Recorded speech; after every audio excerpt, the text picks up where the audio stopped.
Ever felt like the world hits you harder than it hits others? Like your highs are euphoric and your lows feel like drowning in deep waters? You're not being dramatic. You're not being fragile. You're simply wired differently. Where others glide through experiences, you absorb them. Where they shrug things off, you carry them sometimes for days, weeks, or even years. It's not a flaw. It's a trait, a rare sensitivity of the psyche that Carl Jung understood well. Jung believed that some souls are built for depth. They don't skate on the surface of life, they dive into it, fully, emotionally, existentially. And that kind of soul doesn't come into this world to be numb, indifferent, or conventional. It comes to feel, to question, to transform. But in a world that rewards numbness, those who feel deeply often question their sanity. They wonder, why am I like this? Or, why does this hurt me so much more than it should? The truth is, it's not more than it should. It's just more than others allow themselves to feel. This isn't about being overly sensitive or weak. This is about living from a place of soul instead of ego. And that comes with a price, but also a kind of richness others may never know. Today, we'll explore 9 clear signs you experience life more intensely than most people around you. These aren't traits you chose, they're part of who you are, part of how you're wired. And understanding them may be the very thing that sets you free from shame, confusion, or emotional fatigue. Because once you realize that your depth is a gift, not a glitch, you stop trying to dull it. You start protecting it. This isn't just a checklist, this is a mirror, a way for you to recognize the rare, powerful awareness that's always been living inside you. And if anything in this video resonates, if it feels like I'm describing your inner world without even knowing you, it's because this kind of intensity isn't random, it's archetypal. It's part of the journey Jung called individuation. So stay with me. What you're about to hear might explain everything you've always felt but never fully understood. You don't just feel emotions, you become them. Joy doesn't visit you, it floods your entire being like a sunlit wave that crashes through every cell. Sadness? It's not just a mood, it's a physical heaviness, like gravity itself doubled in weight. And when anger shows up, it's not a spark, it's a firestorm that shakes your chest before it finds words. You've probably been told, more than once, that you're too emotional, too intense, or too sensitive. But let me tell you something. What they call too much is often just too unfamiliar. Carl Jung once said, "Emotions are the language of the soul, and your soul speaks fluently. Where others suppress, distract, or numb, you feel, fully, relentlessly, sometimes beautifully, sometimes painfully. You've never been able to detach from your emotions like others do. You live in them, you travel through them, and sometimes they bury you before they birth something new inside you. This isn't about instability, it's about depth. When you love, it's with your entire being. When you grieve, it's like losing a piece of yourself. And when you're moved by art, music, a memory, you feel it in your skin, your bones, your breath. You don't just get over things, you metabolize them slowly, carefully, emotionally. Because for you, life doesn't just happen in your mind, it echoes in your body, and while others forget moments, you relive them. This is why heartbreak hits you harder, why joy feels like a drug, why silence can be louder than noise. You're not broken, you're just tuned to a different emotional frequency. And yes, sometimes that frequency feels like a curse, but it's also what allows you to connect to others in ways they'll never forget. It's what makes you a mirror, a refuge, a safe place for people who never learned how to feel.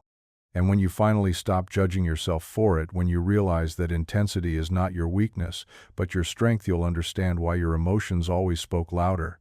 They were never meant to be silenced. They were meant to lead you home. You walk into a room and instantly sense what no one is saying. The conversation may be light, polite, even cheerful on the surface, but underneath it, you feel the tension, the resentment, the sadness that lingers just beneath someone's smile. You catch the flicker of an eye, the slight change in tone, the way someone's voice hesitates on a word they didn't mean to reveal.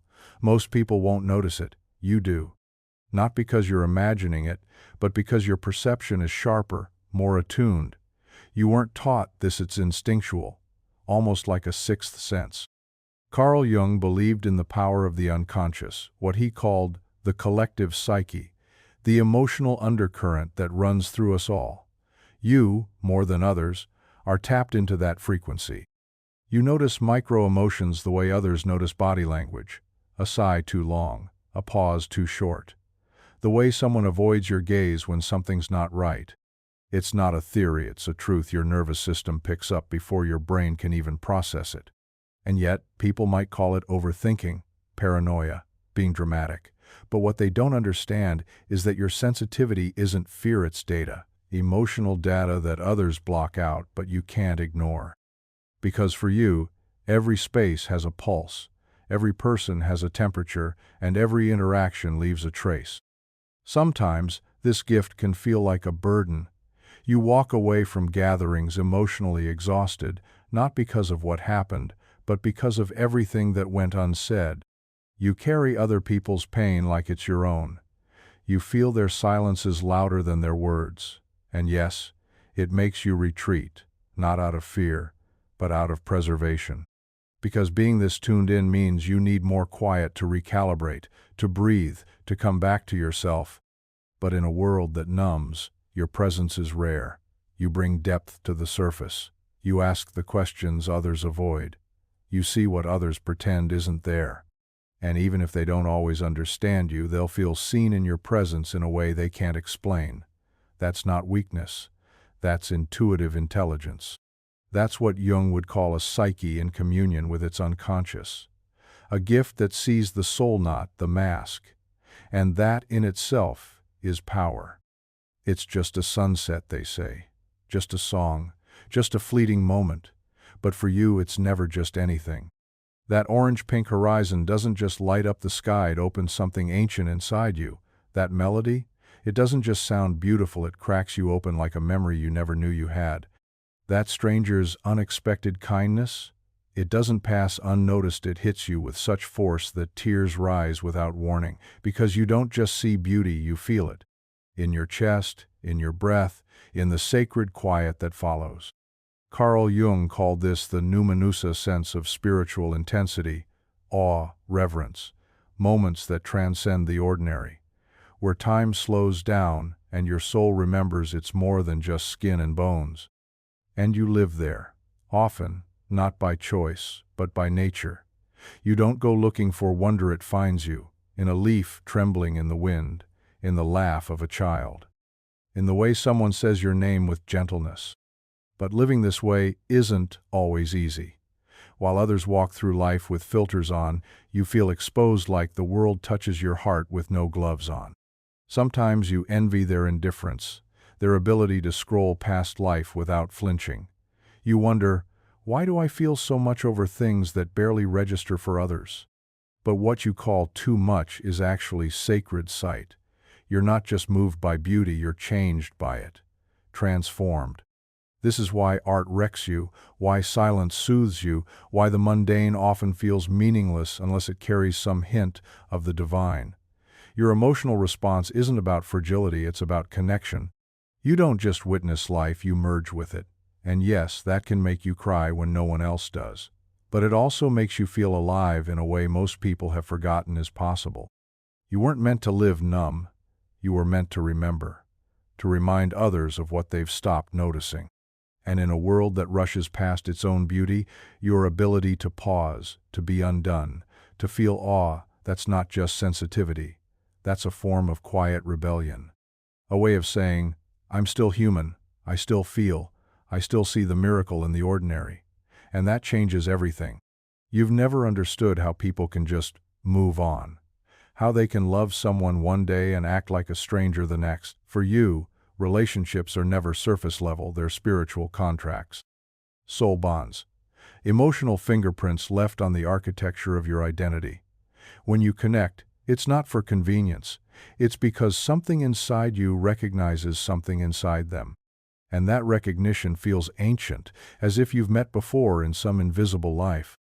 So, when love enters, it doesn't knock, it floods. You open your heart entirely because you don't know how to love halfway. You remember their voice, their silences, the way their energy changed a room. You memorized the rhythm of their presence. And when that connection breaks, whether through distance, betrayal, or life just pulling you apart, it doesn't just hurt. It fractures something inside you. Because you weren't just sharing time, you were sharing essence. Carl Jung spoke of the soul's journey through the archetypes, the eternal patterns that shape us. For you, emotional attachment isn't weakness, it's part of that sacred journey. Each person you've loved has been a mirror, showing you a piece of your own psyche. Some reflected your light, others your shadow, but all of them changed you.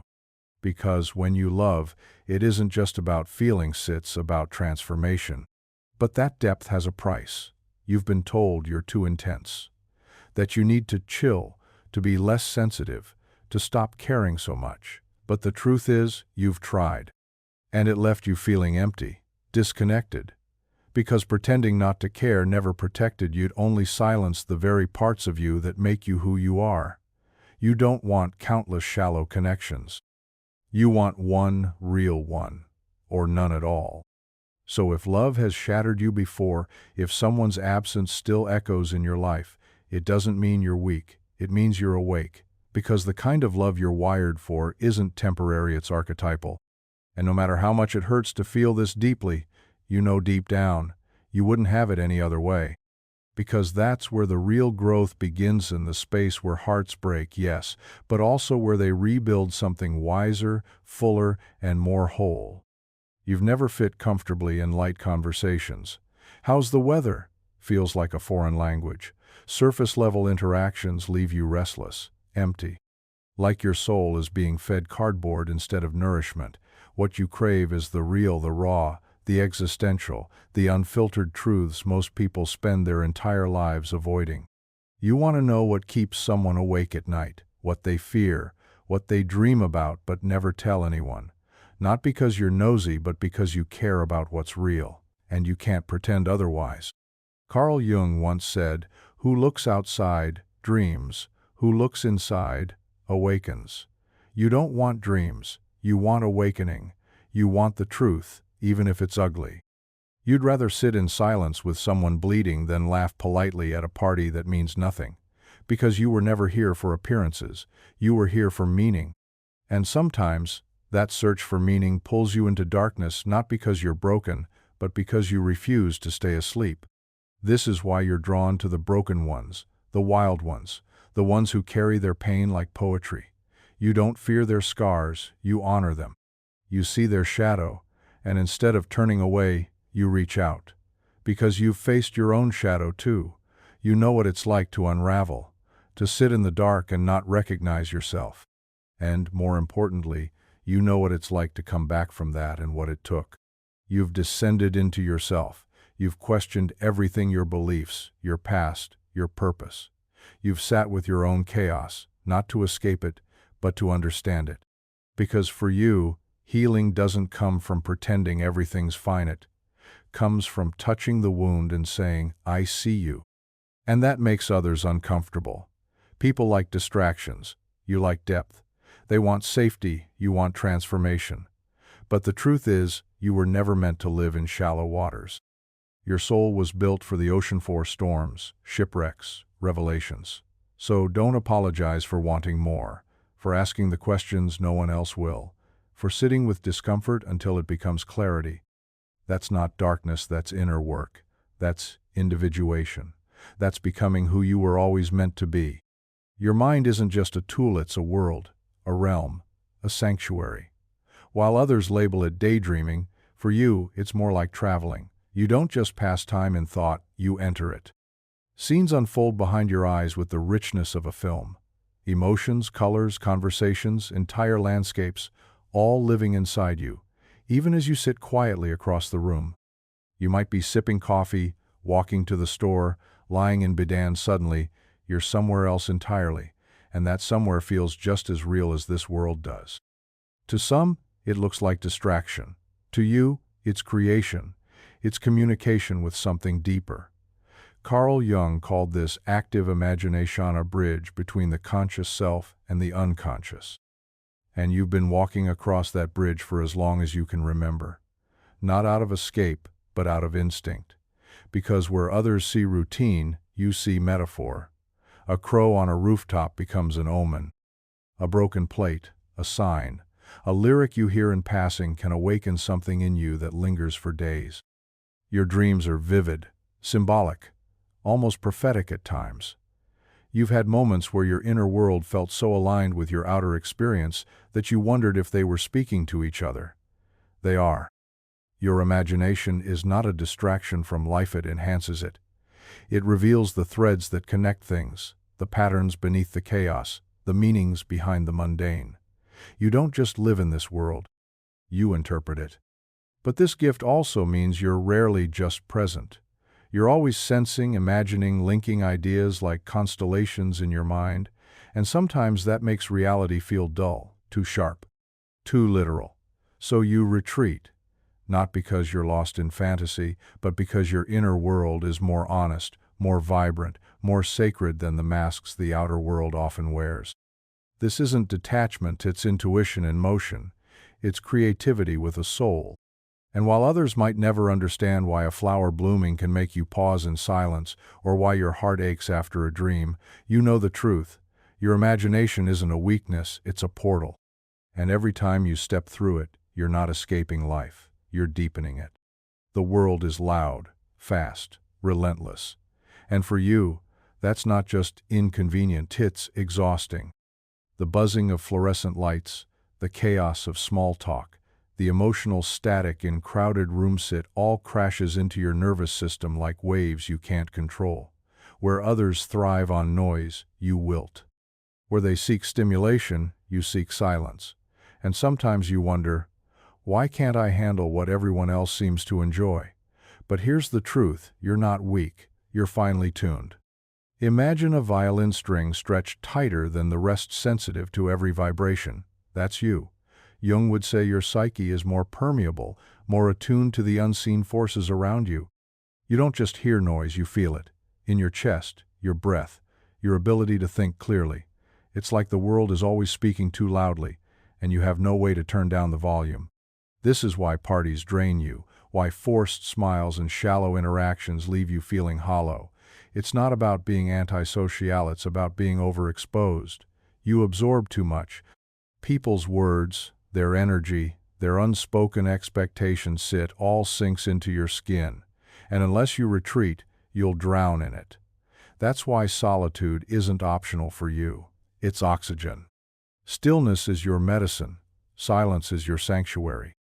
But society doesn't always respect that. It praises the extroverted, the outgoing, the constantly available. And when you choose quiet, you're often labeled distant, cold, unfriendly. But what they don't see is that your retreat is actually an act of self-respect.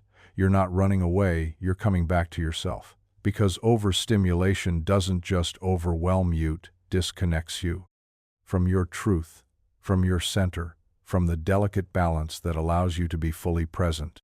And when you do return rested, rebalanced, you bring with you a clarity others don't possess. You see what matters. You cut through the noise. You offer depth in a world addicted to chaos. So no, you're not fragile. You're finely wired.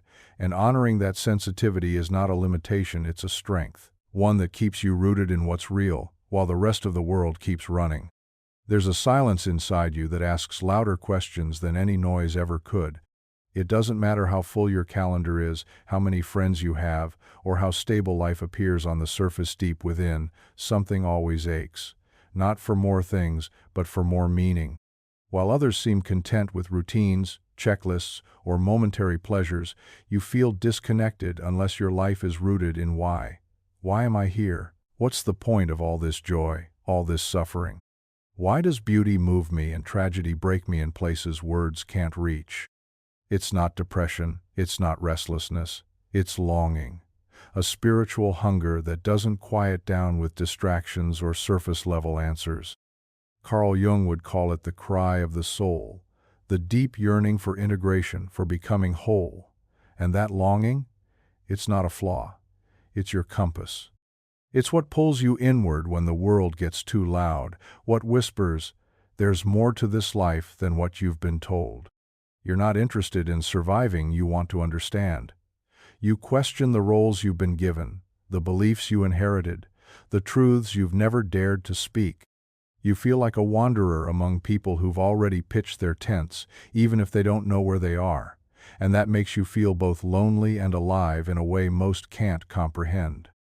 This longing isn't a phase, it's a pattern, a sacred discomfort, and you carry it not because you're lost, but because you're awakening. While others fear those questions, you move toward them, because you know instinctively that the soul doesn't grow in comfort.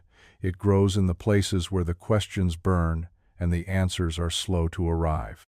So if you've ever looked up at the sky and felt tears rise for no reason, if you've ever sat in a crowded room and felt the weight of your own existence pressing in on you, if you've ever asked yourself what any of this even means, and no one around you seemed to care, know this. You are not alone. You are not broken. You are not overthinking. You are simply built to feel the depth of this life. And that depth is calling you home. You don't just go through experiences, you become them. Every joy leaves a new note in your voice. Every loss etches something permanent into your gaze. You are a living mosaic, always breaking, always rearranging, always becoming something more complete than you were before. And while others cling to who they were, you've learned to let go. Because staying the same feels more dangerous than the uncertainty of change. To people on the outside, it can look like chaos. Like you're always shifting, always evolving, never quite finished. But you know better. You're not addicted to drama, you're devoted to growth. Life, for you, is alchemy. Pain isn't just endured, it's transmuted. Suffering isn't just survived, it becomes insight. And every time you shed an old version of yourself, it hurts, but it also heals. Carl Jung understood this deeply. He spoke of individuation, the slow, painful, miraculous process of becoming your true self, not the self you were told to be, not the one that performs or pleases or hides, but the one that rises from your own ashes. And you, whether you realize it or not, have been walking that path your entire life. You've outgrown friendships, jobs, versions of yourself that once felt like home. And each time, it's left a hollow space inside you, a space most people rush to fill. But you've learned to sit with it, to let it echo. Because you know transformation doesn't come from distraction, it comes from stillness. From feeling the grief, from standing in the ruins long enough to hear the next truth whisper its way in. You are not who you were 5 years ago, or 5 months ago, sometimes not even 5 days ago. And while others fear that kind of instability, you've come to see it as sacred. You are the storm and the silence, the collapse and the rebuild. And with every death of an old self, a wiser one rises, not perfect, but whole. So, no, you're not inconsistent. You're not too much. You're not unstable. You are becoming. And those who can't handle your evolution were never meant to witness your final form. Because this life, this wild, unpredictable, beautiful mess, it was never meant to keep you still. It was meant to awaken you, again and again, until your soul finally remembers who it came here to be.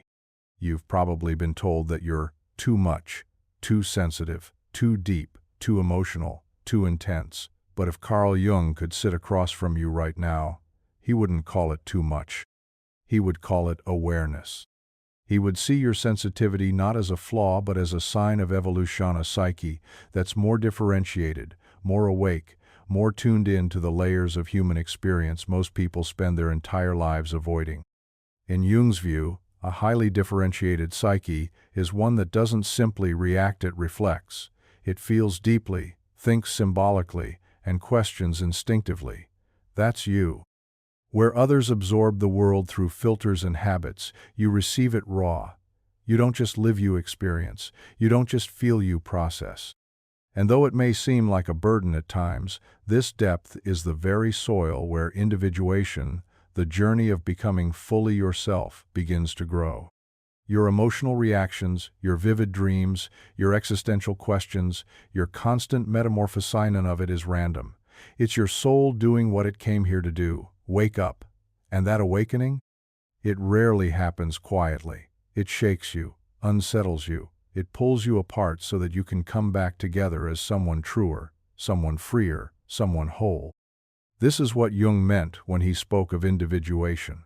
It's not about perfection, it's about integration, bringing the unconscious into the light, owning every part of yourself, the joy, the rage, the tenderness, the fire, and you, with all your depth, are walking that path, sometimes stumbling, sometimes soaring, but always, always evolving.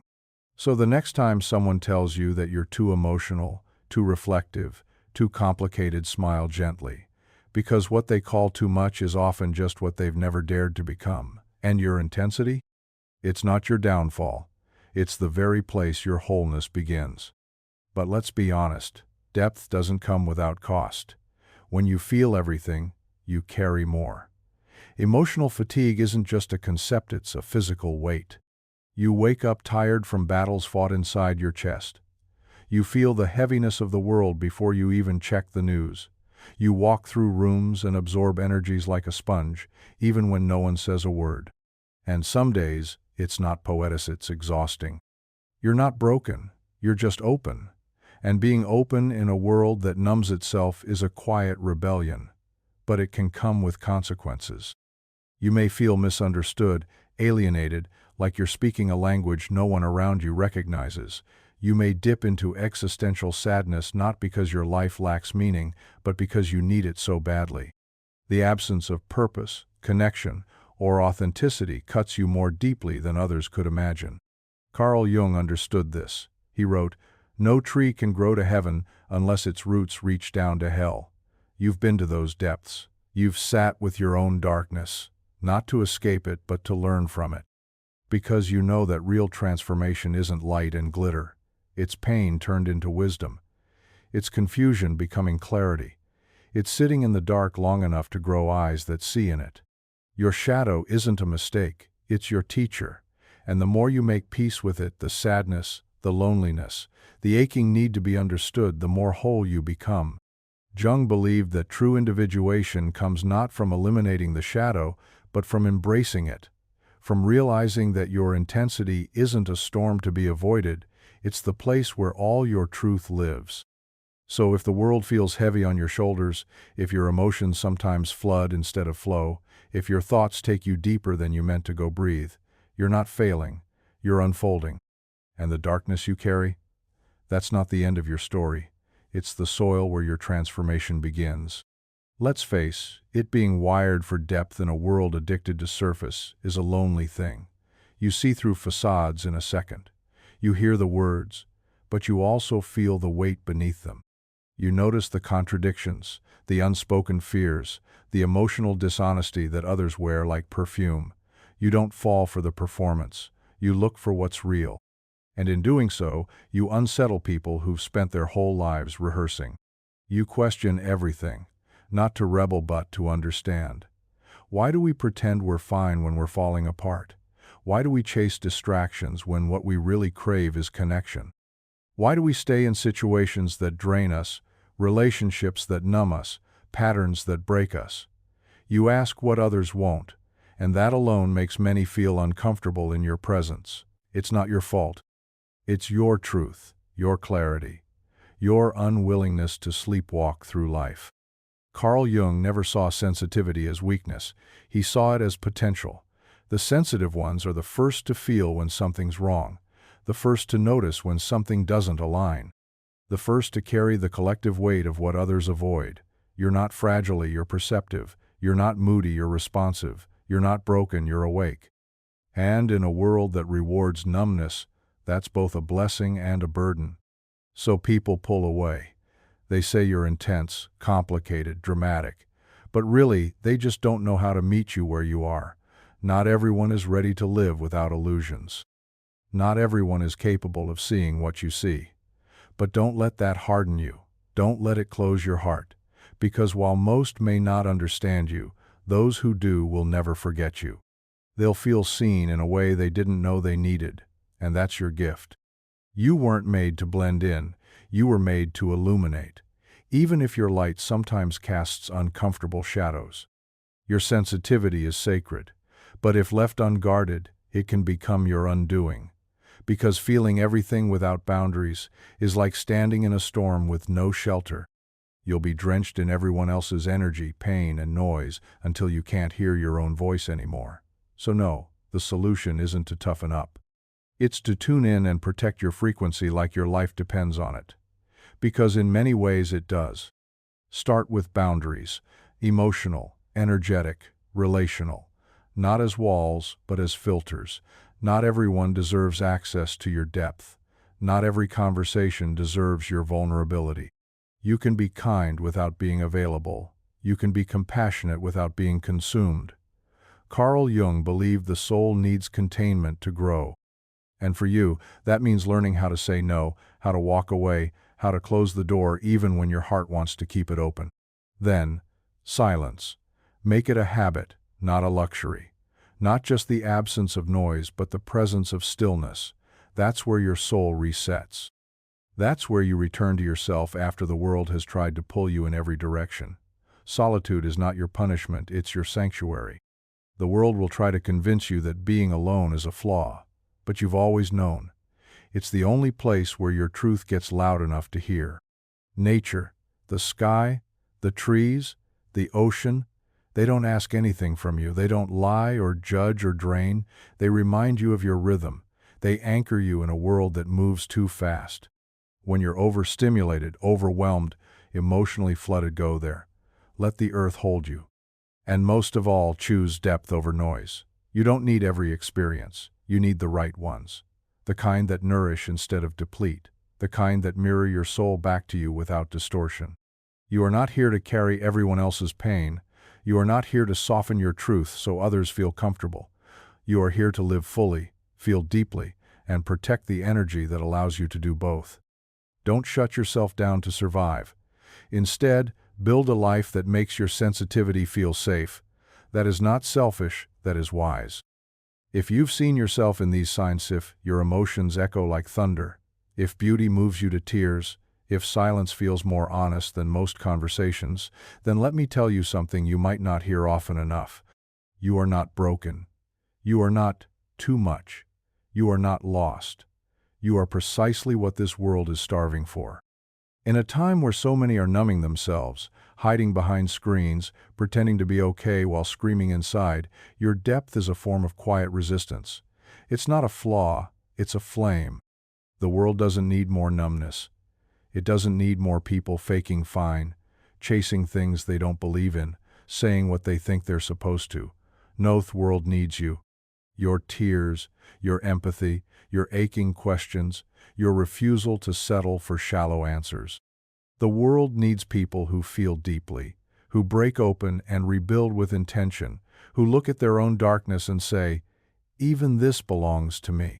Carl Jung believed that wholeness doesn't come from perfection, it comes from integration. And your intensity, that's the beginning of integration. It's the sign that your soul is alive, that it's listening, that it's evolving.